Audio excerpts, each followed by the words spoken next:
केही देला सेंट साबुन अतर गुलाब है।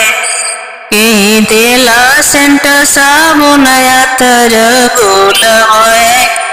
केही देला तौली बना के अंग पोछने। केही देला तौली बना के अंग पोछने। पापा देले सेंट साबुन अतर गुलाब है। पापा देले सेंट साबुन अतर गुलाब है। अम्मा देली तौली बना के अंग पोछने।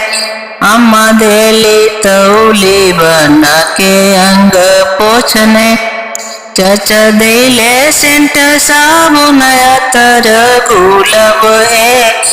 चाचा देले सेंट साबुन अतर गुलाब है। चाची देली तौली बना के अंग पोछने।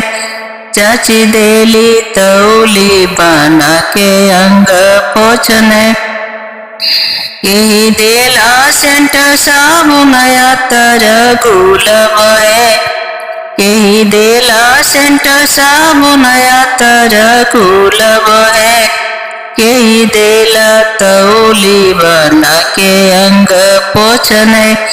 केही देला तौली बना के अंग पोछने। भैया देले सेंट साबुन अतर गुलाब है। भैया देले सेंट साबुन अतर गुलाब है। भाभी देली तौली देवर के अंग पोछने।